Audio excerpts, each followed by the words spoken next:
So today we are going to start web theory of light, the legacy of Huygens.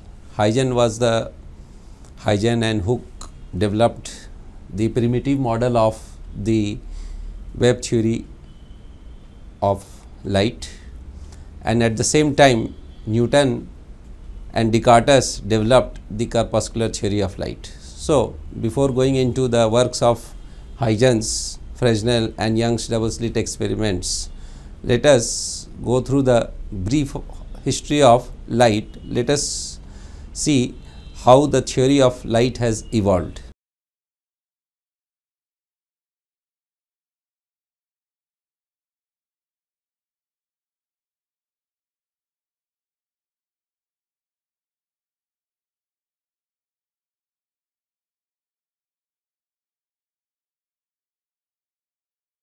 So now let us see how the theory of the wave optics has evolved, the theory of the evolution of the theory of light.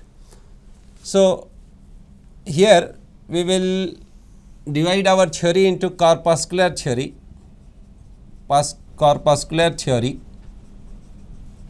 and wave theory. So first, the idea of corpuscular theory was conceived by Descartes, which with the corpuscular theory he assumed that the light is made up of corpuscles, that is particles of different sizes, different colors or different size corpuscles, and he was the first person to explain the theory of, that is the formation of rainbows. His theory was studied by Newton, and Newton also favored the corpuscular theory of light. At the same time, Huygens introduced wave theory of light, according to which the light has a wave nature. Light propagates in a wave manner. Now in his support, Hooke came, and Hooke and Huygens together they framed the wave theory of light. Now Newton studied both Descartes theory and Huygens wave theory, but somehow the Newton favored Descartes, because Descartes' corpuscular theory could easily explain the rectilinear propagation of light, where Huygens theory was not satisfactory explaining the rectilinear propagation of light. So the corpuscular theory nearly ruled for 100 years, and after nearly 100 years, a century, the wave theory got popularity because of the works of Fresnel, Young and others. So when Fresnel came, he introduced some new concepts, some modifications of Huygens theory, and gave an experimental proof where we can prove that light has a wave character. So certain experiments by Fresnel and Young were introduced, which could be only possible if light has a wave character. So with the works of Fresnel and Young, the popularity of wave theory came into existence. Next, with the further addition of workers like Maxwell here introduced unified electricity and magnetism and introduced the concept of electromagnetic waves, further reinforcing the idea that light has a wave character. Now, so by the works of Fresnel, Young, Maxwell, Huygens and Hooke, wave theory got more weightage than corpuscular theory. Later on, Einstein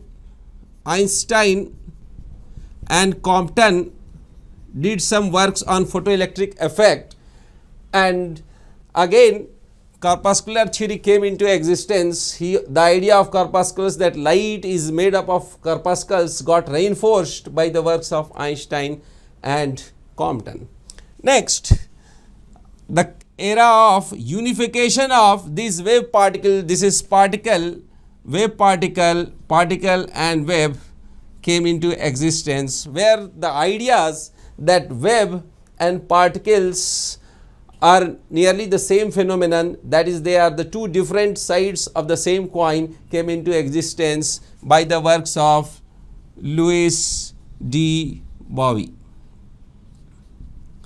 So, matter waves came into existence, and thereafter now we have an idea that light can have both characters. So, already in geometrical optics we have studied how the corpuscular theory, the ray definition, and now let us concentrate on how the properties of light can be explained by wave theory. Now, let us start with the concept of wave theory, that is the concept of wavefront, which is a necessary tool to study how light behaves in a wave manner. So, what is a wavefront? So, it is a surface,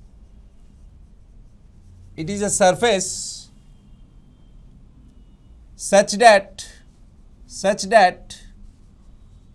all the points on this surface has the same phase and amplitude. All the points on the surface, it is the locus of points which are in the same phase. This is what a wavefront is. So, for example, if I drop a pebble on a calm water surface, then circular ripples are produced. These are wavefronts. So, these are wavefronts. These circular ripples propagate radially outward, and this is the direction of propagation. So, we see that all the points on this surface are in phase, that is, all the points have a displacement more than the adjacent free surface on this ripple. So, these are circular wavefronts.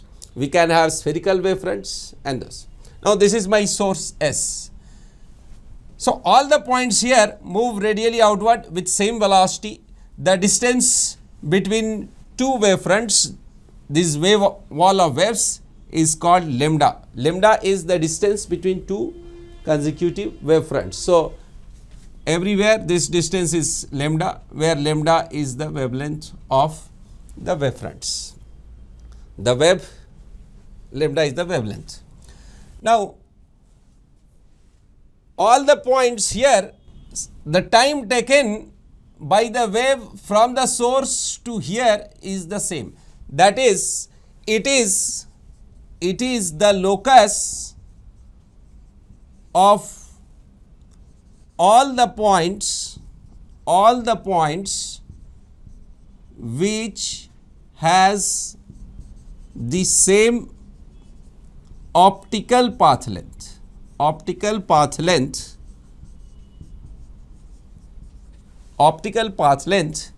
from the source to the wavefront. That means the time taken by the wave to reach any of the point on this wavefront is the same. This is the definition of wavefront. Now, let us see what are the different types of wavefront. This is circular wavefront, we can have spherical wavefront, cylindrical wavefront, and the plane wavefront. Circular wavefront. If we drop a pebble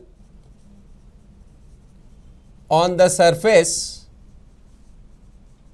of a calm water surface, then circular ripples are produced, which are circular wavefronts.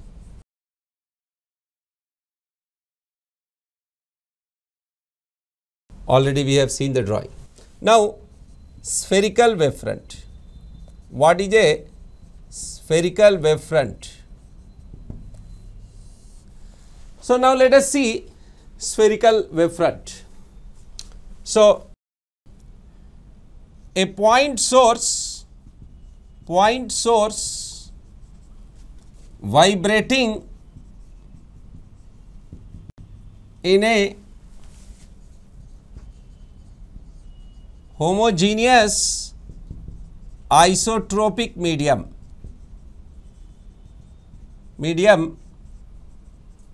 produces a spherical wavefront.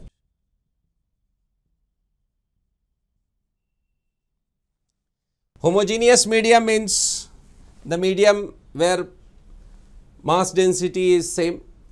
Isotropic means where the properties are same in all the directions. So, a spherical wavefront is produced. So, you see here, if this is a point source S, then we have these spheres, concentric spheres as spherical wavefront.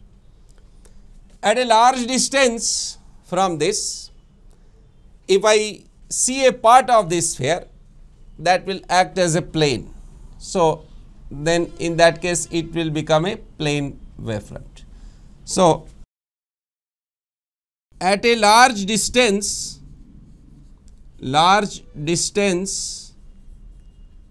from the source, the part of a spherical wavefront